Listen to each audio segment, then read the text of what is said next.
To our YouTube channel of career makeup, जो आपको provide करता है quality education. As we all know कि हमने acid bases and salt start किया था। हम 2 लेक्चर्स हमारे ऑलरेडी हो चुके हैं। अब हम तीसरे लेक्चर के साथ आए हैं। आई होप कि आपको पहले 2 लेक्चर्स में कोई भी डाउट नहीं रहा होगा, क्योंकि हमने बहुत ही अच्छे तरीके से आपको वो चीज़ समझाई थी।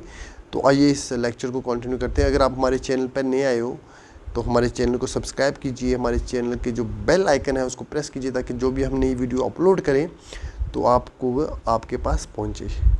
आइए स्टार्ट करते हैं। कहता है कि अगर हम एक एसिड को या बेस को पानी में डाल दें तो उसके साथ क्या होगा। क्वेश्चन है, अगर हम एसिड या बेस को पानी में डाल दें तो उसको क्या होगा। एक मिनट गाइस, मैं थोड़ा सा कलर सेलेक्ट कर लेता हूँ। अगर हम किसी भी एसिड को, किसी भी बेस को पानी में अगर हम डालते हैं तो क्या होगा। देखो गाइस, कुछ नहीं करना है आपको ये पता होना चाहिए कोई भी एसिड होगा अगर हमारे पास, तो जब भी हम उसको पानी में डालेंगे, वाटर में डालेंगे, सारी प्लस नहीं है इधर, जब भी हम किसी एसिड को वाटर में डालेंगे तो वो OH नेगेटिव आयंस देगा। ठीक है, ये आपको पता होना चाहिए। और अगर हमारे पास बेस है, सॉरी एसिड अगर हमारे पास होगा तो एसिड H पॉजिटिव आयंस देगा, डिसोसिएशन के बाद H पॉजिटिव आयंस देगा। और जो हमारे पास बेस होगा, ये आपको पता होना चाहिए कि जो बेस है, बेस हमारे पास OH नेगेटिव आयंस देगा। बस इतनी सिंपल सा फंडा है जो आपको याद रखना है। ठीक है गाइस, आइए आगे देखते हैं आप कि आपको ये पता होना चाहिए एसिड क्या देगा, बेस क्या देगा। बस सिंपल बात खत्म।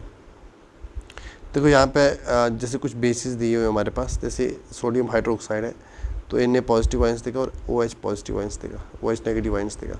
तो हमारे पास जो है, जो बेस है, बेस में एक क्वालिटी है कि वो OH नेगेटिव आयंस देता है। और जो हमारे पास एसिड्स होते हैं वो कौन से आयंस डिसोशिएट करते हैं वाटर में, वो करते हैं H पॉजिटिव।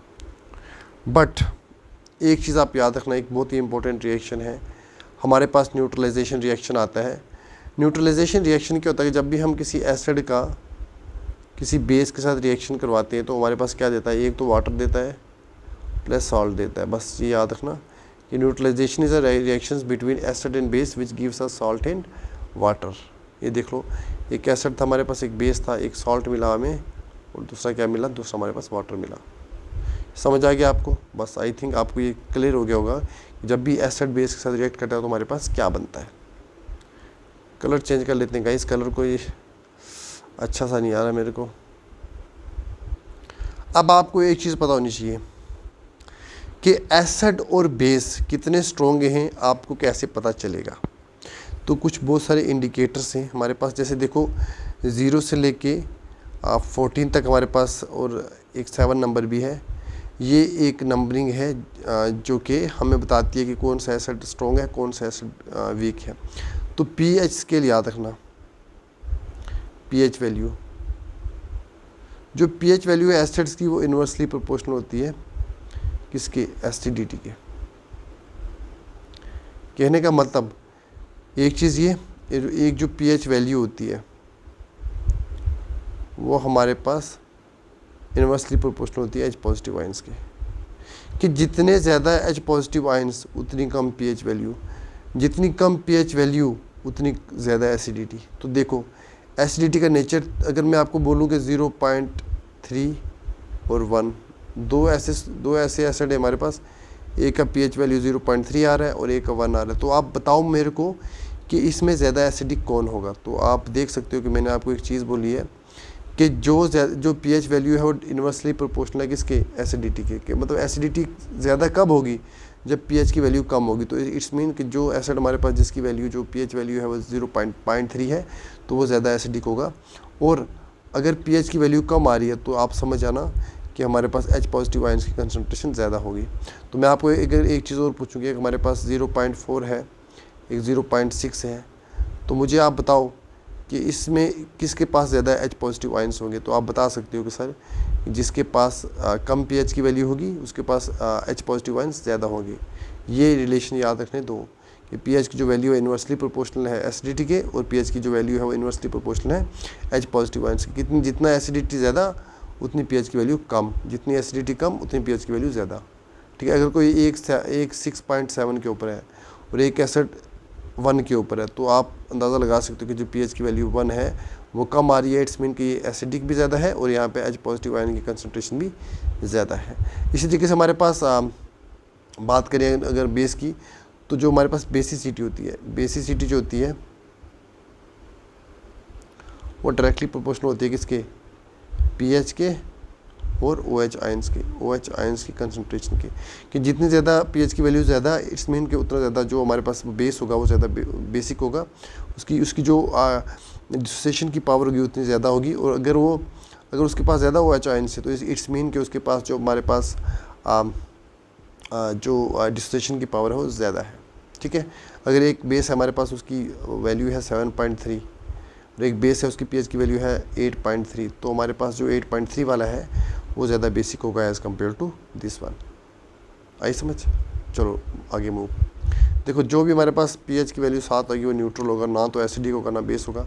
अगर 7 से कम है तो वो कौन सा होगा, एसिडिक, और अगर 7 से ज़्यादा है तो क्या होगा, बेसिक, जिसको हम अल्कलाइंस भी बोलते हैं। ठीक है, ये भी याद रखना। ये कुछ इंपॉर्टेंट pH की वैल्यूज़ हैं जो आपको याद होनी चाहिए। ठीक है, अगर 5.8 है तो वो एसिडिक है, 2.2 है तो ज़्यादा एसिडिक है, 4. अब मुझे एक चीज़ बताओ, यहाँ पे ये दो हैं, इन दोनों में से एसिडिक ज़्यादा कौन होगा, 2.2 वाला या 4.0 वाला? तो obvious बात है कि हमने बोला था जो pH की वैल्यू है वो इन्वर्सली प्रोपोर्शनल है किसके, एसिडिटी के, और pH की जो वैल्यू है वो इन्वर्सली प्रोपोर्शनल है किसके, H पॉजिटिव आयंस के। तो इसके पास H पॉजिटिव आयंस भी ज़्यादा होंगे क्योंकि pH की वैल्यू कम है, और ये ज़्यादा एसिडिक होगा क्योंकि pH की वैल्यू कम है। तो अगर pH की वैल्यू कम आती है एसिडिटी ज़्यादा होती है, pH की वैल्यू कम आती है तो H पॉजिटिव की कंसनट्रेशन ज़्यादा होती है। बस ये रिलेशन याद रखना। ठीक है, अगर किसी की कंसनट्रेशन 14 है या 8.5 है, अब मुझे बताओ इसमें से ज़्यादा बेसिक कौन है? इसमें से ज़्यादा बेसिक हमारे पास ये नहीं है बल्कि ये है, क्योंकि हमने बोला था जो बेसिक सिटी होती है वो किसके बराबर होती है, वो डायरेक्टली प्रोपोर्शनल होती है OH आयंस की कंसनट्रेशन के और pH की वैल्यू की कंसनट्रेशन के। ठीक है, जितनी pH की वैल्यू ज़्यादा होगी तो उतना वो बेसिक ज़्यादा होगा, जितनी इसका मतलब कि इसकी pH की वैल्यू OH की कंसनट्रेशन कम होगी, लो होगी, और इसकी OH की कंसनट्रेशन ज़्यादा होगी। ठीक है, ये भी याद रखना आप। और एक कंसेप्ट यहाँ पे और आता है स्ट्रॉन्ग एसिड और स्ट्रॉन्ग बेस, वो भी आपको पता होना चाहिए। स्ट्रॉन्ग एसिड्स वो एसिड्स होते हैं जो produce more H positive ions, जो जल्दी डिसोसिएट होते हैं और ज़्यादा H पॉजिटिव आयंस को ज़्यादा H पॉजिटिव आयंस को हमें देते हैं। But in case of the weak acids वो हमें कम H पॉजिटिव आयंस देते हैं। जैसे एसिटिक एसिड हो गया हमारे पास, एसिटिक एसिड जो होता है वीक एसिड होता है, क्योंकि यहाँ पे क्या होता है, यहाँ पे जो होता है हमारे पास ये जल्दी H पॉजिटिव आयंस में डिसोसिएशन नहीं देता और कम देता है एज़ कम्पेयर टू HCl और H2SO4। इसी तरीके से अगर हम पानी में डाल देंगे NaOH को, NH अमोनियम हाइड्रोक्साइड को, कैल्शियम हाइड्रोक्साइड को, KOH को, तो ये वाले ज़्यादा OH नेगेटिव आयंस देंगे as compare to this one. तो दैट्स वाई ये जो है वीक बेसिस हैं और ये जो हमारे पास है स्ट्रॉन्ग बेसिस हैं।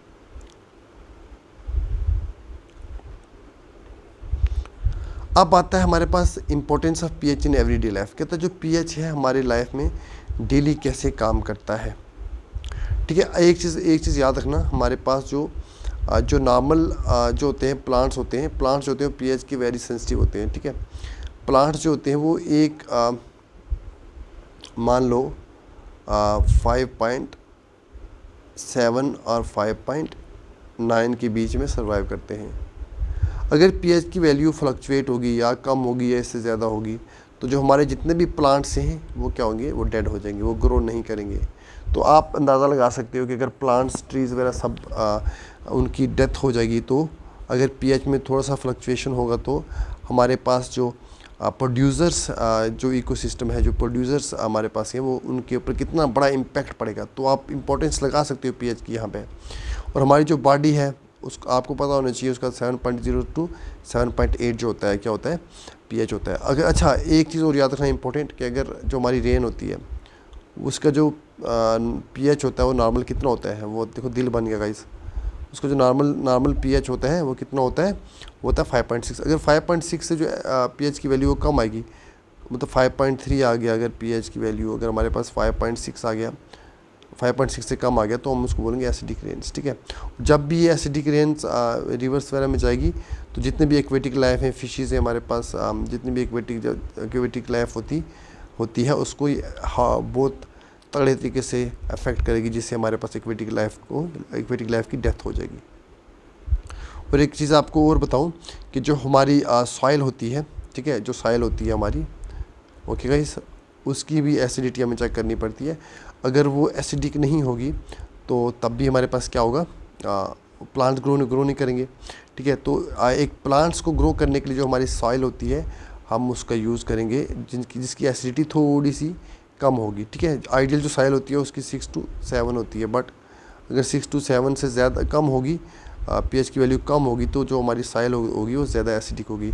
और सॉइल की एसिडिटी को मेंटेन करने के लिए कभी कभी हम बेकिंग सोडा का यूज़ करते हैं, ये भी याद रखना, बेकिंग सोडा का यूज़ करते हैं गाइस, ओके, ये भी याद रखना। गाइस आई होप आपको ये चीज़ समझ आई होगी, जो आज टॉपिक हमने डिस्कस किया वो आपको समझ आया होगा। मिलते हैं किसी नेक्स्ट टॉपिक में, नेक्स्ट वीडियो में एक नए टॉपिक के साथ। तब तक आप अगर हमारे चैनल के ऊपर नए हो तो हमारे चैनल को सब्सक्राइब कीजिए और अब बेल आइकन को दबाइए ताकि आप हमारी नई वीडियोज़ को देख सकें। टेक केयर, बाय बाय, अपना ध्यान रखो अच्छे से।